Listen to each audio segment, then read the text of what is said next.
The lantern's flame cast dancing shadows across the barn's rough-hewn walls when Daniel Jefferson heard the sound that would change his life forever, a soft, desperate sob coming from behind the hay bales stacked near the back stall.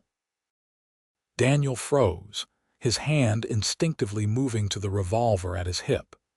In Wyoming Territory in 1878, you did not survive long by being careless. His ranch sat 3 miles outside Marysville, isolated enough that unexpected visitors usually meant trouble. He had been checking on his mare, who was due to foal any day now, when the sound reached his ears. "I know someone is in here," Daniel called out, his voice steady but not threatening. "Best you show yourself." Silence answered him, but he could hear quick, shallow breathing. He moved slowly around the hay bales, lifting the lantern higher. What he saw made him stop dead in his tracks. A young woman crouched in the corner, her dark hair disheveled and hanging in tangled waves around her face. Her dress was torn and dirty, and her eyes, wide and the color of honey in the lamplight, stared at him with a mixture of terror and desperate hope. Blood stained her sleeve, and her hands trembled as she pressed herself further into the corner. "Please," she whispered, her voice cracking. "Please do not send me back." Daniel lowered the lantern slightly, making sure she could see his face clearly. He was a tall man of 29, with sun-weathered skin and dark hair that was starting to show touches of gray at the temples from years of hard ranch work. His blue eyes, though often guarded, could be gentle when they needed to be. "Send you back where?" he asked quietly, setting the lantern on a nearby barrel and holding his hands out to show he meant no harm. The woman's chin quivered, but she lifted it defiantly. "Anywhere. I cannot go back. I will die first." Her words carried such conviction that Daniel felt something tighten in his chest. He had been alone on this ranch for 3 years, ever since his father died and his mother moved to California to live with her sister. Solitude had become his companion, and he had grown used to the silence. But looking at this frightened woman, something long dormant stirred inside him. "You are hurt," he observed, gesturing to her arm. "Let me help you." "Why would you help me?" Suspicion clouded her features. "You do not know me. You do not know what I have done." "I know you are bleeding in my barn," Daniel replied evenly. "That is enough for now. Can you stand?" She tried to rise but swayed dangerously. Daniel moved forward without thinking, catching her before she collapsed. She was lighter than he expected, and he could feel her shaking against him. "When did you last eat?" he asked. "I do not remember. 2 days, maybe 3. Daniel made a decision that would have seemed reckless to anyone who knew him. He had always been cautious, methodical, a man who thought things through. But something about this woman's desperation called to a part of him he had forgotten existed. "Can you walk if I help you?" She nodded weakly. "I think so. My house is just across the yard. I have food there, and I can tend to that arm properly. After that, you can tell me your story or not, as you choose. But you need help now, and I am offering it." The woman searched his face for a long moment, then seemed to come to some internal decision. "My name is Julia Vaughn," she whispered. "Daniel Jefferson." He adjusted his grip to support her better. "Let us get you inside before you faint on me." The walk to the house was slow. Julia leaned heavily on him, and Daniel could feel the heat of fever radiating from her skin. That wound needed attention soon, or infection would set in if it had not already. The Wyoming night was cool, stars scattered across the sky like diamonds on black velvet. A coyote howled in the distance, and Julia flinched at the sound. "You are safe here," Daniel found himself saying. "I promise you that." He did not know why he made such a promise to a stranger, but the words felt right. Inside the house, Daniel settled Julia into a chair near the fireplace and quickly stoked the flames to life. The house was simple, a main room that served as kitchen and living area. 2 bedrooms and a small washroom. It was clean but sparse, the home of a man who lived alone and saw no reason for decoration. Julia's eyes drifted closed as warmth filled the room. Daniel moved quickly, gathering clean cloths, water, and the tin of salve his mother had made before she left. He also pulled down a bottle of whiskey from the shelf. "I need to see that arm," he said gently. Julia's eyes opened, and she nodded. Her fingers fumbled with the torn sleeve, but she was too weak to manage it. After a moment's hesitation, Daniel helped her, carefully peeling back the fabric to reveal a deep gash running from her shoulder to her elbow. "What happened?" The question came out more sharply than he intended. "I jumped from a moving wagon," Julia said, her voice distant. "Caught it on something sharp." Daniel cleaned the wound as gently as he could, though he saw her bite her lip against the pain. The cut was bad but not as deep as he had feared. He worked in silence, applying the salve and then wrapping her arm in clean strips of cloth. "This will hurt," he warned before splashing whiskey over the bandage to ward off infection. Julia gasped but did not cry out. Daniel found himself impressed by her fortitude. When he finished, he handed her the bottle.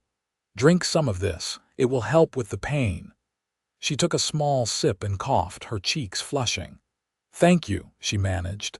Daniel moved to the stove and began preparing food. He had beans left over from his own dinner, and he quickly warmed them along with some bread and dried beef. Julia watched him with those honey-colored eyes, and he could feel her gaze like a physical thing. "You live here alone?" she asked quietly. "For 3 years now." "I raise horses mainly, some cattle. It is a good life." Lonely, the word struck deeper than it should have. Daniel turned to look at her. "Sometimes, but loneliness is better than the wrong company." Julia's expression softened. "Yes," she agreed. "It truly is." He brought her the food, and she ate like someone who had been starving, which she probably had been.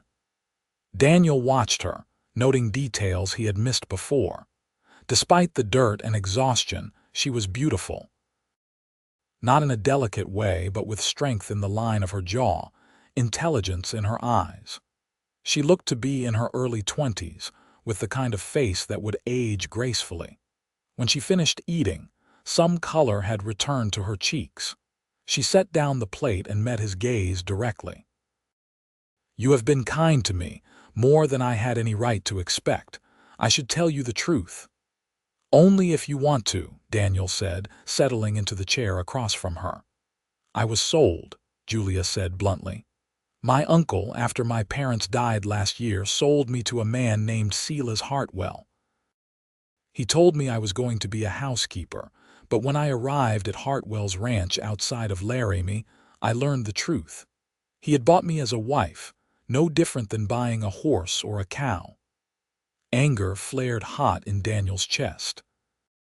He had heard of such things, especially out here where women were scarce and some men had more money than morals. But hearing it from Julia, seeing the pain in her eyes, made it real in a way that sickened him. "Hartwell is a wealthy man," Julia continued. "He owns a large ranch and has many men working for him. When I refused to marry him, he locked me in a room and said he would wait until I came to my senses. I was there for 2 weeks. Then yesterday, one of the ranch hands left my door unlocked, whether by accident or design I do not know. I took the chance. I stole some food, climbed out the window, and hid in a supply wagon that was heading to town. When I realized we were going the wrong direction, I jumped. How did you end up here? I walked. I saw your barn and thought I could hide there until I figured out what to do next. I have no money, no family who would help me. My uncle would just sell me again, probably to Hartwell himself if the price was right." Daniel leaned forward, resting his elbows on his knees. "This Hartwell, he will come looking for you." "Yes." Julia's voice was barely a whisper. "He will not let me go easily. In his mind, he paid for me, so I belong to him." That is not how the world works. You are not property. Tell that to my uncle. Tell that to Hartwell. Bitterness crept into her tone. I know what the law says, Mr. Jefferson, but I also know how things really work, especially for a woman alone with no money and no protection. She was right, and they both knew it. Out here, the law was often whatever the man with the most guns said it was. If Hartwell was as wealthy and powerful as Julia suggested, he could make her life hell or end it entirely. You can stay here, Daniel heard himself say. Julia's eyes widened. What? Stay here. Work for me as my housekeeper if you need a reason. The house could use a woman's touch, and I am a terrible cook. You will be safe, and you will have time to figure out your next move. You would do that for a stranger. Daniel thought about that. He should say no. Taking in a runaway woman would bring trouble to his doorstep. Hartwell would eventually track her here, and there would be a reckoning. But looking at Julia, seeing the hope kindling in her eyes despite her fear, he could not bring himself to turn her away. Yes, he said simply, I would. Tears spilled down Julia's cheeks, and she covered her face with her hands. Her shoulders shook with silent sobs. Daniel sat awkwardly, unsure what to do. Finally, he rose and fetched another blanket, draping it gently around her shoulders. You are exhausted, he said quietly. You can have my mother's old room. Get some rest, and we will talk more in the morning. Julia looked up at him, her face wet with tears. Why are you being so kind to me? Daniel could not fully answer that question, not even to himself. Maybe it was loneliness. Maybe it was the simple human decency his mother had instilled in him. Or maybe it was something in Julia's eyes that called to something in his soul. Because it is the right thing to do, he said finally, and because everyone deserves a chance to be free. He showed her to his mother's room, which still held the bed and dresser his parents had used. He found clean nightclothes that had belonged to his mother and left them on the bed, then bid Julia good night and retreated to his own room. Sleep did not come easily. Daniel lay in the darkness, listening to the familiar sounds of his ranch, the wind against the boards, the distant call of an owl, the movement of horses in the barn. But now there was something new, the soft sound of someone else breathing in the house, and it changed everything. Morning came with golden light streaming through the windows. Daniel rose early, as was his habit, and dressed quietly. He had chores to do, horses to feed, fences to check, 100 small tasks that kept a ranch running. But first, he checked on Julia. She was still asleep, curled on her side with her injured arm cradled against her chest. In sleep, the tension had left her face and she looked younger, more peaceful. Daniel watched her for just a moment, then quietly closed the door and went about his work. By the time Julia emerged from the bedroom, the sun was well up. Daniel had already fed the horses and was in the kitchen attempting to make coffee that did not taste like mud. He turned when he heard her footstep and felt something catch in his chest. She had washed her face and braided her hair, and despite wearing his mother's old dress, which was slightly too big for her, she looked beautiful. "Good morning," she said softly. "Morning. How is your arm?" "Sore, but better than last night." She hesitated in the doorway. "I want to thank you again for your kindness. I do not take it lightly. Are you hungry? I have eggs and bread, though I warn you I am not much of a cook." A small smile touched Julia's lips, the first he had seen from her. "Why do you not let me help? If I am going to stay here and work as your housekeeper, I should start earning my keep." They worked together in the kitchen, and Daniel found himself fascinated by the simple domesticity of it. Julia moved with efficiency, scrambling eggs and toasting bread with the ease of long practice. They ate together at the small table, and Daniel caught himself watching her more than he should. "Tell me about your horses," Julia said between bites. Daniel found himself talking more than he had in months, describing his breeding program, his hopes for the ranch, the satisfaction he got from training a young horse. Julia listened with genuine interest, asking questions that showed she understood more about ranch life than he had expected. "My father had a small farm in Missouri," she explained. "Nothing like this, but I grew up around animals. I always loved horses especially. Would you like to see them? After breakfast, I mean." Her face lit up. "I would love that." They walked out to the barn together, and Daniel showed her his stock. He had 8 horses currently, including the pregnant mare. Julia approached each one with confidence, speaking softly and letting them get used to her scent. The horses responded to her gentle manner, and Daniel found himself impressed again. "This is Rosie," he said, gesturing to the mare. "She should foal any day now. It is her first, so I have been keeping a close eye on her." Julia stroked the mare's nose gently. "She is beautiful. The foal will be strong, I can tell." They spent the morning together, Daniel doing his chores while Julia helped where she could. Her injured arm limited her somewhat, but she insisted on making herself useful. By midday, they had fallen into an easy rhythm that surprised them both. Over the next few days, a routine developed. Julia took over the cooking and cleaning, and the house began to transform. She found curtains packed away in a trunk and hung them in the windows. She discovered his mother's garden plot behind the house and began planning what to plant. She filled the silence with her presence, and Daniel found himself looking forward to meals, to the sound of her voice, to the simple pleasure of having someone to talk to at the end of a long day. But the shadow of Sela's Hartwell hung over everything. Julia tried to hide her fear, but Daniel saw the way she tensed at unexpected sounds, the way she watched the road that led to his ranch with worried eyes. He found himself thinking about what would happen when Hartwell inevitably came looking for her. On the 5th day, Daniel rode into Marysville for supplies. The town was small but growing, with a main street lined with shops and businesses. He stopped at the general store first, then the feed and grain. Word had apparently spread that he had taken in a woman, because the storekeeper's wife, Martha Henderson, cornered him with questions. "Is it true you have a young lady staying at your place, Daniel Jefferson?"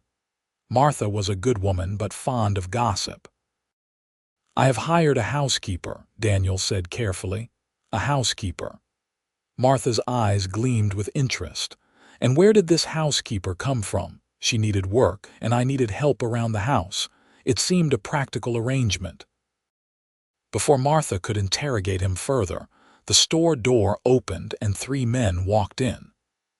Daniel recognized the type immediately: hired guns, the kind of men wealthy ranchers employed to handle their dirty work.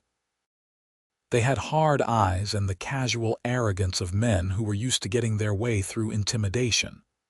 "We are looking for someone," the tallest one said, his gaze sweeping the store. "A young woman, dark hair, about 22 years old. She ran away from her employer and he wants her back." Daniel's blood ran cold, but he kept his expression neutral. "Has not been anyone like that through here," he said evenly. The man's eyes settled on him.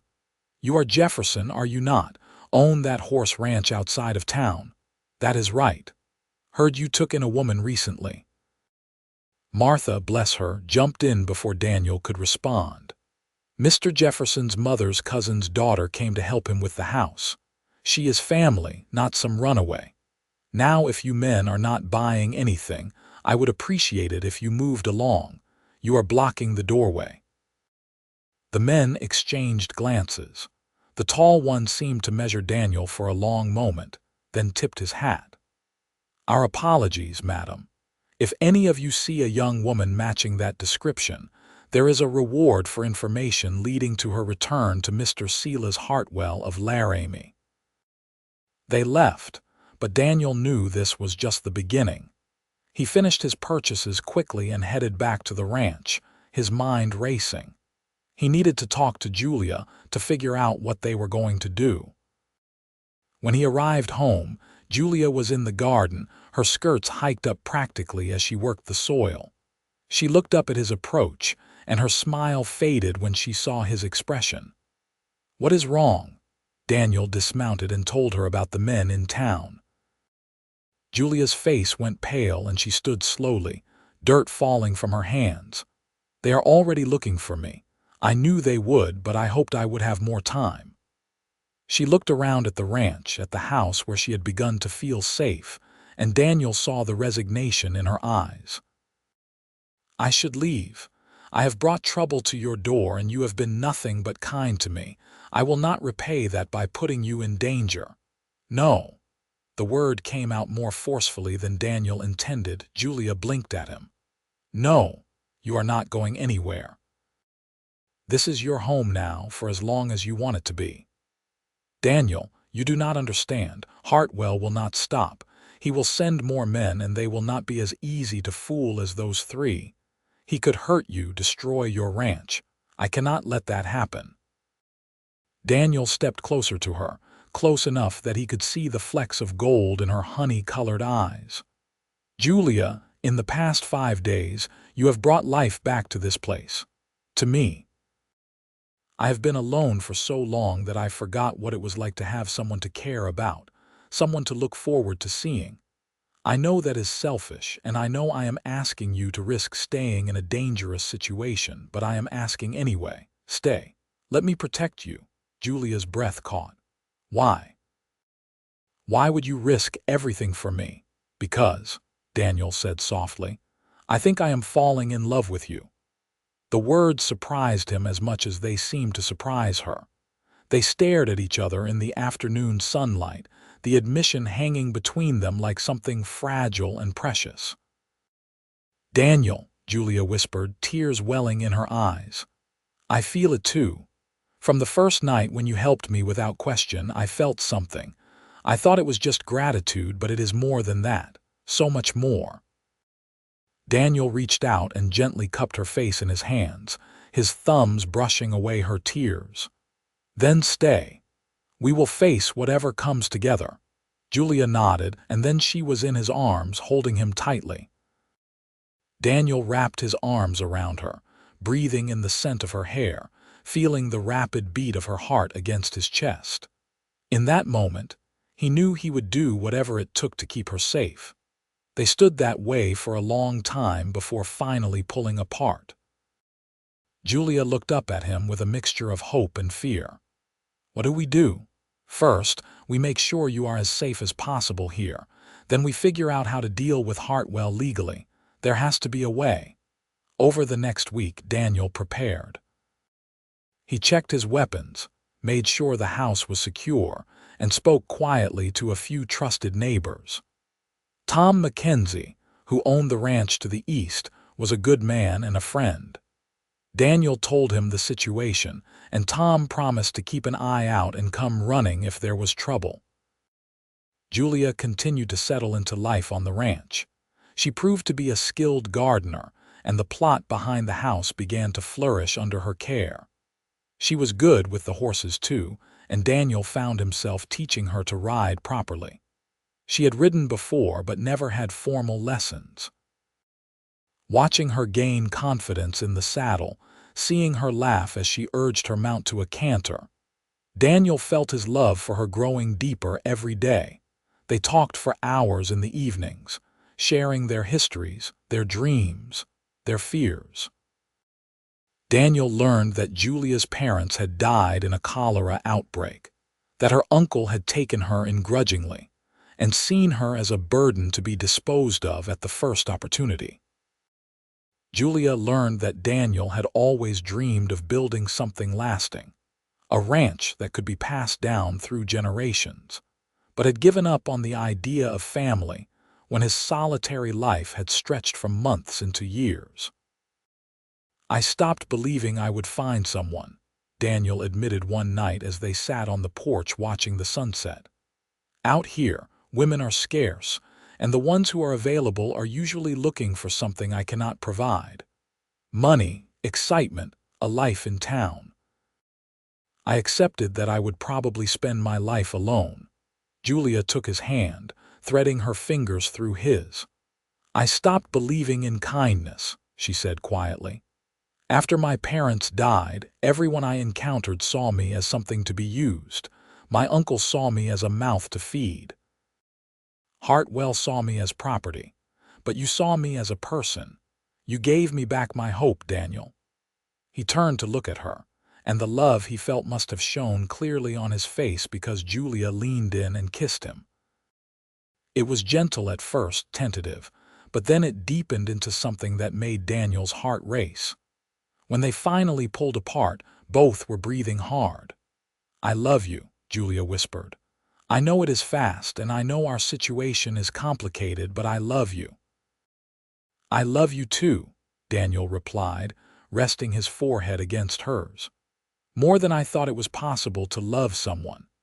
They sat together under the stars, making quiet plans for a future that seemed both impossibly distant and tantalizingly close. Daniel wanted to marry Julia, to make her his wife in every legal sense. But they both knew that Hartwell's claim on her, illegitimate though it was, could cause problems. They needed to resolve that first. 2 weeks after Julia had arrived at the ranch, Daniel rode into Marysville to speak with Judge Morrison. The judge was an older man, stern but fair, and one of the few people in the territory who could not be easily bought or intimidated. Daniel laid out the whole situation, and the judge listened carefully. "The problem," Judge Morrison said when Daniel finished, "is that in the eyes of the law, Miss Vaughn's uncle had the right to arrange her marriage, especially if he was her legal guardian after her parents died. Whether we agree with that or not, it is the legal reality. So Hartwell can just claim her, force her to marry him. Not force, no, she would have to consent. But he could make her life very difficult, and if her uncle sides with him, which it sounds like he would, she has little legal recourse." Daniel felt frustration rising in his chest. That is not right. No, it is not. But right and legal are not always the same thing. The judge leaned back in his chair, studying Daniel. "However, there is one simple solution. If Miss Vaughn were married to someone else, Hartwell's claim would be nullified. A woman's husband supersedes any previous arrangement made by a guardian." Daniel's heart began to race. "Then I will marry her. Today, if possible." Judge Morrison held up a hand. "I am not suggesting a marriage of convenience, son. Marriage is a serious commitment, not a legal trick to be played lightly." "It would not be a trick," Daniel said firmly. "I love her, Judge. I want to marry her to build a life with her. If our marriage also happens to protect her from Hartwell, then that is just one more blessing." The judge studied him for a long moment, then nodded slowly. "Bring her to town tomorrow. I will perform the ceremony myself. Make sure she is certain about this, Daniel. Once you are married, there is no going back." "I will, and thank you, Judge." Daniel rode back to the ranch with his heart pounding. When he arrived, Julia was waiting on the porch, her face anxious. He dismounted quickly and went to her. "What did the judge say?" Daniel took both her hands in his. "He said that if you marry me, Hartwell has no claim on you. As your husband, I would have the legal right to protect you." Julia's eyes widened. "Marry you? I know we have only known each other for 2 weeks, but Julia, I meant what I said. I love you. I want you to be my wife, not just to protect you from Hartwell, but because I cannot imagine my life without you now. I want to wake up next to you every morning. I want to build this ranch with you, raise a family with you, grow old with you." Tears streamed down Julia's face, but she was smiling. "Yes," she whispered. "Yes, I will marry you. I love you, Daniel, and I want all of those things too." Daniel kissed her then, deeply and thoroughly, pouring all his love and hope into it. When they finally pulled apart, they were both grinning like fools. "Tomorrow," Daniel said. "The judge will marry us tomorrow." That night, they sat up late making plans. Julia would wear the dress that had belonged to Daniel's mother, which fit her better after some quick alterations. They would keep the ceremony simple, with just the judge and perhaps Tom Mackenzie as a witness. After they were married, they would register the marriage legally, creating a paper trail that would protect Julia. The next morning dawned clear and bright. Julia dressed carefully in the blue dress, and Daniel wore his best shirt and jacket. They rode into Marysville together, and Daniel felt his heart swell with pride and love. Julia sat in the saddle beside him, her face glowing with happiness despite her nervousness. Judge Morrison performed the ceremony in his office, with Tom Mackenzie and Martha Henderson serving as witnesses. The words were simple but powerful, binding their lives together legally and spiritually. When the judge pronounced them husband and wife, Daniel kissed Julia with all the love in his heart, and he heard Martha sniffling happily behind them. They registered the marriage immediately, and Daniel insisted on paying for a notice to be placed in the territorial newspaper. He wanted there to be no question, no loophole Hartwell could exploit. As they rode back to the ranch, Julia kept looking at the simple gold band Daniel had placed on her finger. It had been his mother's, and seeing it on Julia's hand felt right in a way that made his chest tight with emotion. "Mrs. Jefferson," he said, testing out the name. Julia smiled at him, her eyes shining. "I like the sound of that." They spent their first night as husband and wife in Daniel's bed, discovering each other with tenderness and passion. Daniel had been with women before, but nothing had prepared him for the intimacy of being with someone he truly loved. Julia responded to his touch with a mix of shyness and eagerness that made him love her even more.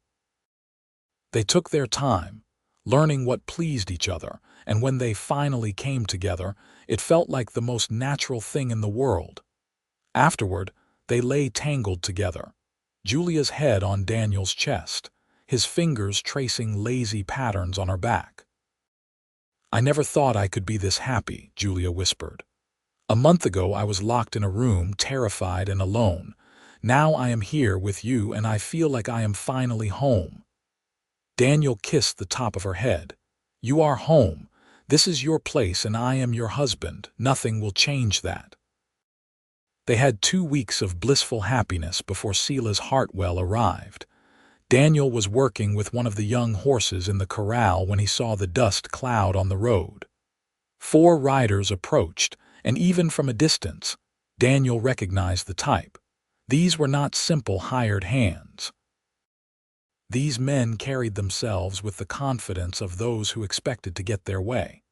"Julia," he called toward the house, keeping his voice calm. "Go inside and stay there." Julia appeared in the doorway, saw the riders, and went pale, but she nodded and retreated into the house. Daniel saw her move to the window, where his rifle leaned against the wall. Smart woman. The riders pulled up at the corral fence. The man in the lead was in his 40s, well dressed in a way that spoke of money. He had cold eyes and a cruel mouth, and Daniel knew immediately that this was Silas Hartwell. "Jefferson." Hartwell's voice was smooth but carried an edge. "That is right. What can I do for you?" "I believe you have something that belongs to me, a young woman named Julia Vaughn. I have been tracking her for weeks, and my sources tell me she is here." Daniel leaned against the corral fence, affecting a casualness he did not feel. "There is no Julia Vaughn here." Hartwell's eyes narrowed. "Do not play games with me, boy. I paid good money for that woman, and I intend to collect what is mine." "You cannot pay for a person, Mr. Hartwell. That is called slavery, and in case you have not heard, we fought a war about that. I made a legal arrangement with her guardian for her hand in marriage." Her guardian had no right to make such an arrangement, especially since Julia is of legal age, but that is beside the point. Daniel straightened, meeting Hartwell's gaze squarely. "Julia Vaughn does not live here. Julia Jefferson does, and she is my wife." The words hit Hartwell like a physical blow. His face went red and his hand moved toward his gun. The three men with him tensed, ready for violence. Daniel stood his ground, acutely aware of Julia watching from the window, of the rifle he knew she had in her hands. "You are lying," Hartwell spat. "I am not. We were married 3 weeks ago by Judge Morrison in Marysville. The marriage is registered legally with the territory. Julia is my wife, Mr. Hartwell, which means any claim you thought you had is null and void." Hartwell's horse danced nervously, picking up on its rider's agitation. "This is a trick. You hid her here and married her to steal her from me." "I married her because I love her and she loves me. Simple as that. Now I am going to have to ask you to leave my property. I could take her by force." Daniel's hand moved to his revolver. "You could try. But I am a fair shot, and my wife has my rifle trained on you from the house. You might get me, but you will not get her, and you will definitely not walk away alive. Is one woman worth that much to you?" Hartwell looked toward the house and apparently saw Julia in the window. His jaw clenched, and for a moment, Daniel thought the man might actually order his men to attack. But then Hartwell seemed to come to some calculation.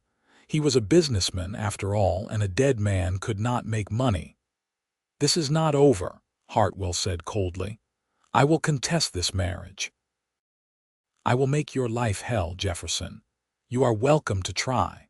But my marriage is legal, and Julia is a free woman who made her own choice. No judge in the territory will side with you on this." Hartwell glared at him for a long moment, then jerked his horse's head around. "Let us go," he snapped to his men. They rode off in a cloud of dust, and Daniel stood watching until they disappeared over the horizon. Only then did he allow himself to breathe properly. Julia burst out of the house and ran to him, and he caught her in his arms. "Is he gone? Is it really over?" "I think so. He knows he has no legal leg to stand on.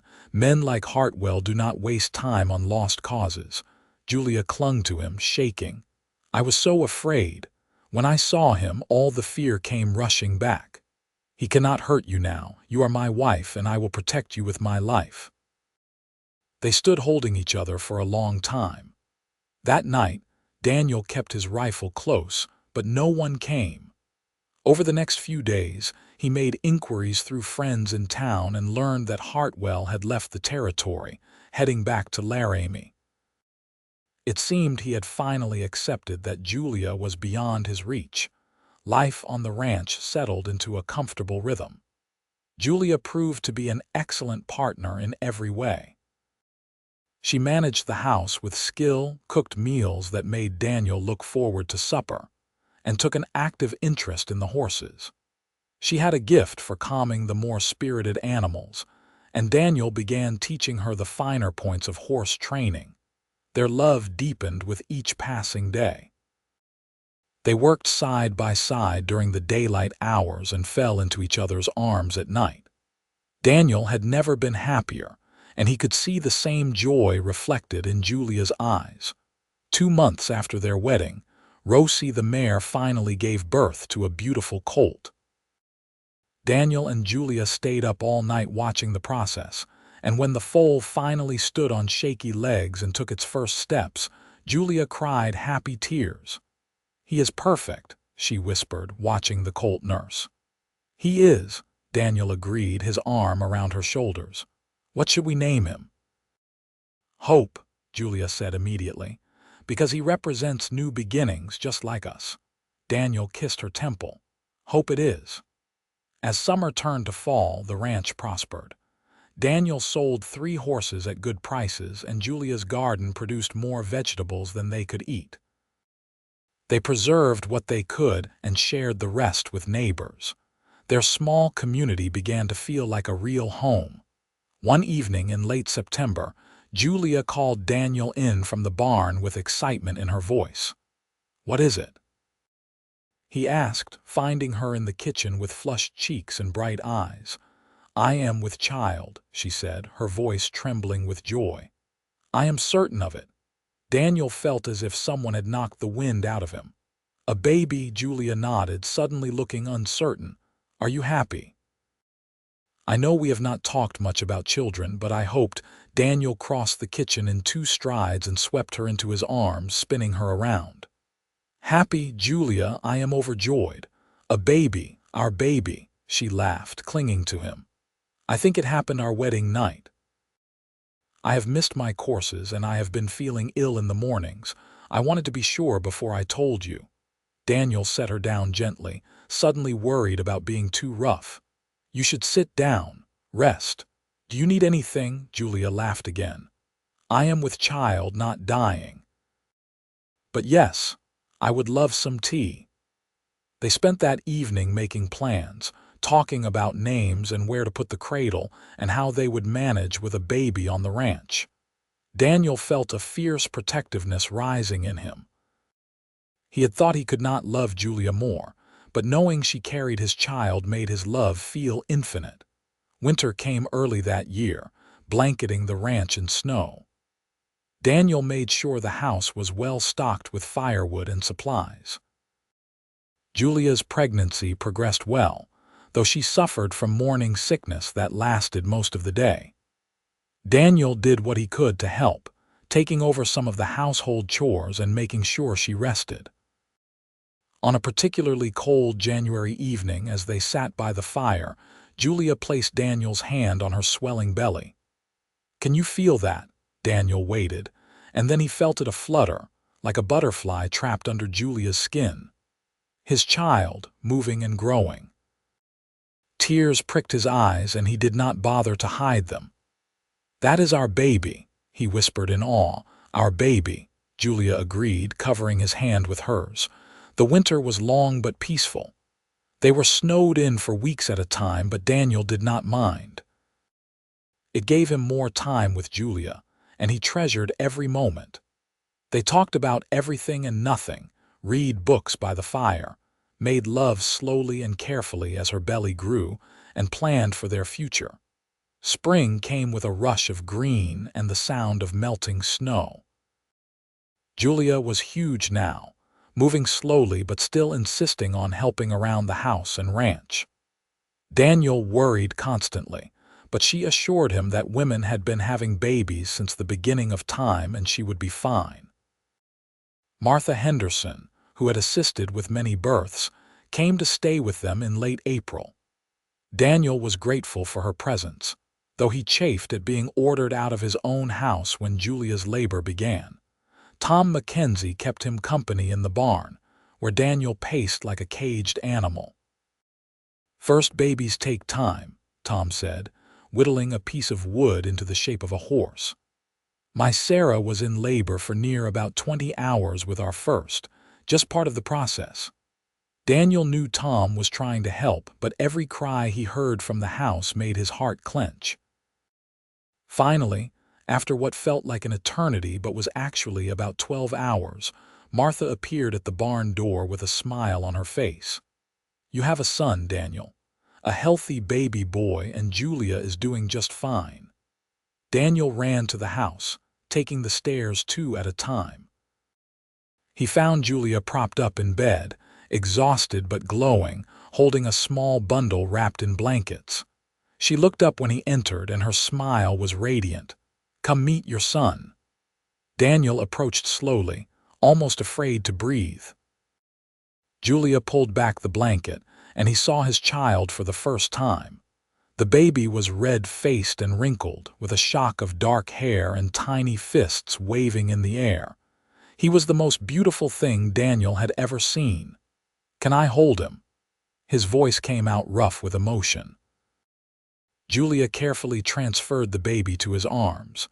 Daniel held his son, marveling at how light he was, how perfectly formed. The baby's eyes opened, unfocused but somehow seeming to look right at him, and Daniel felt his heart expand to hold this new, overwhelming love. "What should we name him?" Julia asked softly. They had discussed names but never settled on one. Now, holding his son, Daniel thought about everything that had led to this moment: the loneliness, the chance discovery of Julia in his barn, the love that had bloomed between them. "James," he said, "after my father." "James Daniel Jefferson." Julia smiled. "James, I love it. Hello, James. Welcome to the world, little one." The first months of parenthood were exhausting but wonderful. James was a good baby, healthy and strong, though he had powerful lungs when he wanted attention. Julia took to motherhood with the same competence she brought to everything, though Daniel could see the exhaustion in her eyes. He did what he could to help, walking with James when he cried at night, changing nappies, and taking over even more of the household chores. Watching Julia nurse their son, seeing the tender way she held him, made Daniel fall in love with her all over again. Summer came, and James began to smile and laugh. His first real laugh, prompted by Daniel making silly faces, was a moment of pure joy that both parents treasured. The baby was fascinated by the horses, and Daniel would carry him out to the barn, letting him watch the animals with wide, curious eyes. "He is going to be a rancher, just like his father," Julia said one day, watching Daniel show James a new foal. "Or a school teacher, or a judge, or whatever he wants to be," Daniel replied. "As long as he is happy." Life settled into a new normal. The ranch continued to prosper, and Daniel's reputation as a horse breeder grew. People came from as far as Cheyenne to buy his stock.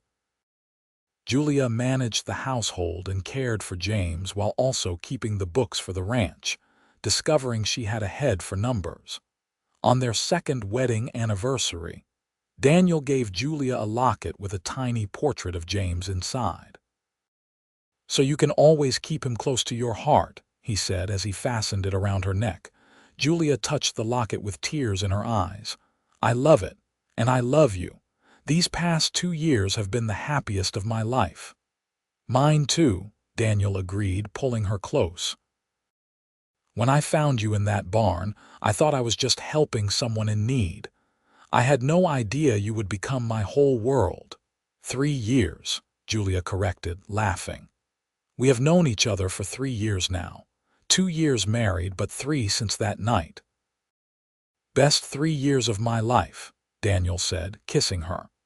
That night, they made love with the quiet intensity of a couple who knew each other's bodies well, who could communicate with touches and sighs. Afterward, lying tangled together, Julia told Daniel she thought she might be pregnant again. "Already?" Daniel was surprised but pleased. "I know James is still so young, but I always wanted a large family. Is that all right with you?" Daniel kissed her soundly. "More than all right. I want a house full of children, if that is what you want too." 9 months later, Julia gave birth to twin girls. The labor was harder than with James, and there were moments when Daniel feared he might lose her. But Julia was strong, and with Martha's skilled assistance, both babies were born healthy. They named the girls Elizabeth and Emma, and suddenly the house was full of noise and activity. Daniel built onto the house, adding 2 more bedrooms and a larger kitchen. Tom Mackenzie helped with the construction, and other neighbors pitched in as well. The years began to blur together in the most wonderful way. James grew into a sturdy boy who followed his father everywhere, learning about horses and ranching. The twins were bright and mischievous, keeping Julia constantly on her toes. Daniel hired a couple of ranch hands to help with the work, and the ranch grew steadily. When James was 6, he started school in Marysville. Julia drove him to town each day in the wagon, often bringing the twins along. She became friendly with the other mothers, and the family became an integral part of the community. On a warm summer evening when James was 8 and the twins were 5, another baby arrived, a boy they named Thomas, after Tom Mackenzie, who had become like family to them. Tom was touched beyond words when they asked him to be the baby's godfather. Daniel was 39 now, with more gray in his hair and lines around his eyes from squinting into the sun. Julia was 32, her beauty mature and deepened by motherhood and happiness. They had built a life together that exceeded anything either of them had dared to dream.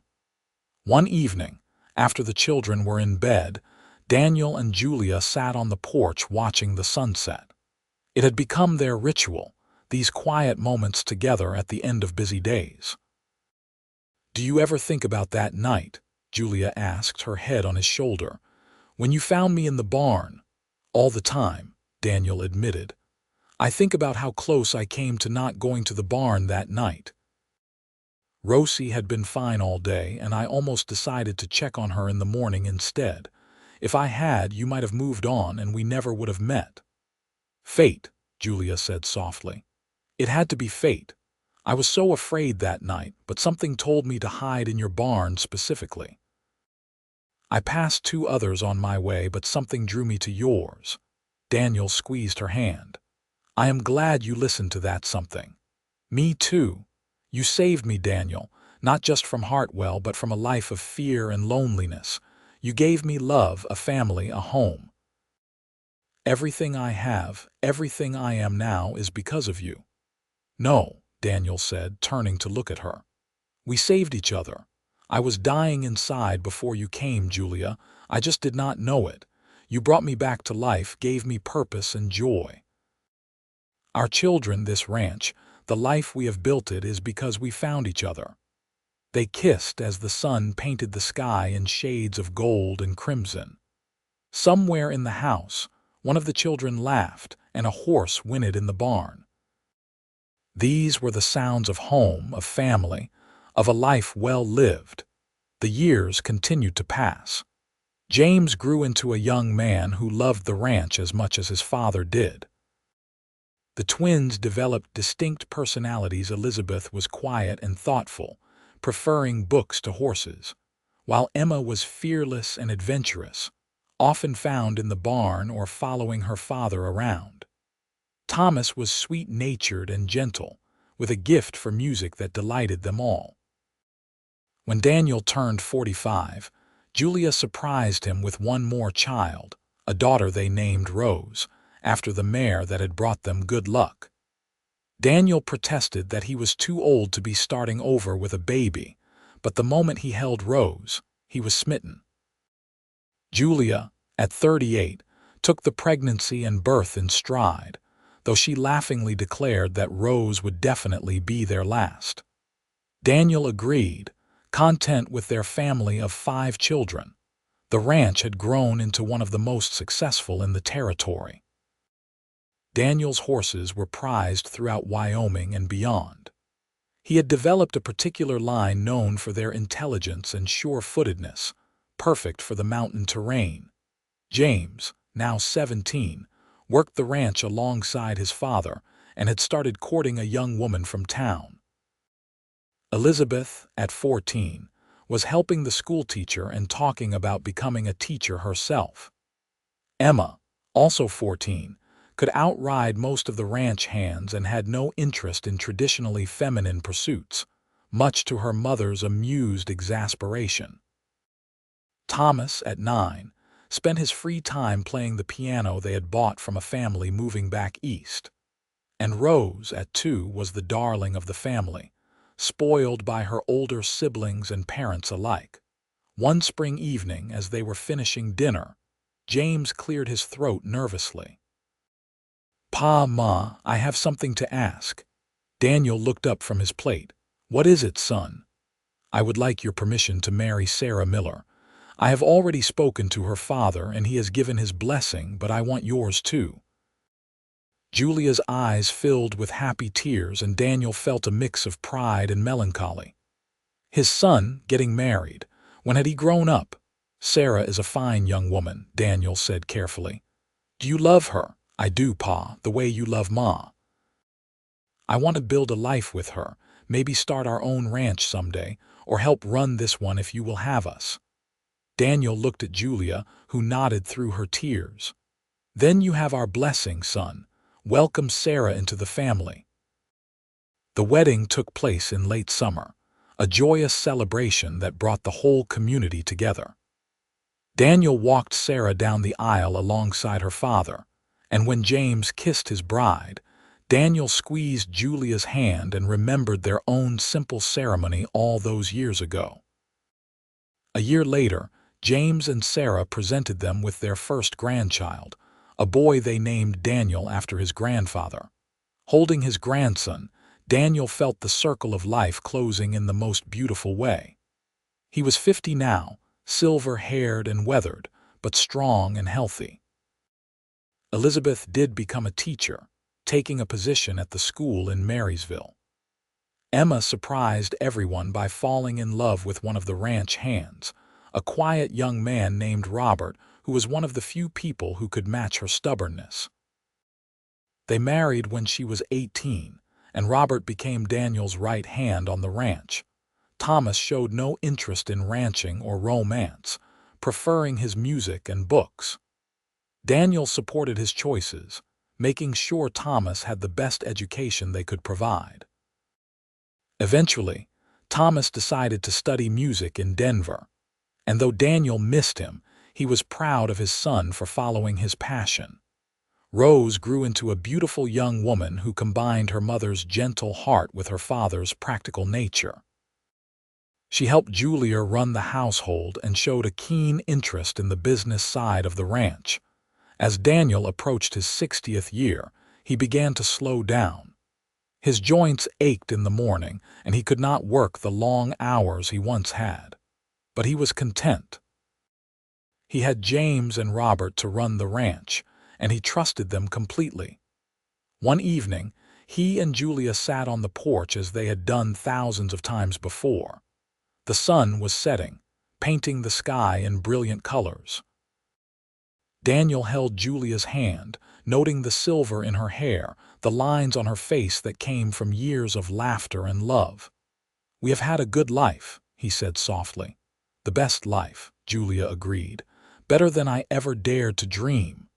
"Do you have any regrets?" Julia thought about that. "Only that we did not have more time. But then, a lifetime would not be enough with you." Daniel brought her hand to his lips and kissed it gently. "I love you, Julia Jefferson. From the moment I found you in that barn to this moment right now, you have been the greatest blessing of my life." "And you are mine," Julia said, tears streaming down her face.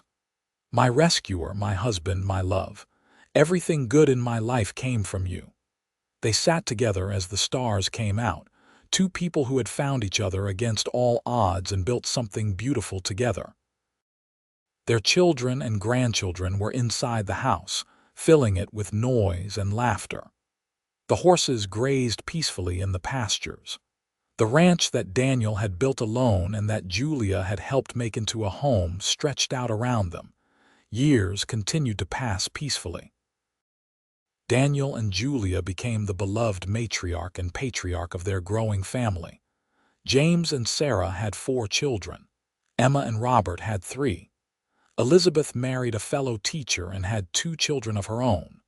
Thomas married a pianist he met in Denver and settled there, though he visited often. Rose eventually married a young doctor who set up practice in Marysville, and they had twin boys. Daniel lived to see all of his grandchildren born, and even held his first great-grandchild, James's eldest daughter's son. He was 72, frail but clear-minded, when he told Julia one night that he was tired. "I know," she said, holding his hand. She was 65, her hair completely white now, but her honey-colored eyes were as beautiful as ever. "I am tired too." They lay together in the bed they had shared for decades, and Daniel thought about the journey they had taken. From that terrified young woman hiding in his barn to this moment, surrounded by the family they had created together. "No regrets?" Julia asked, echoing his question from years before.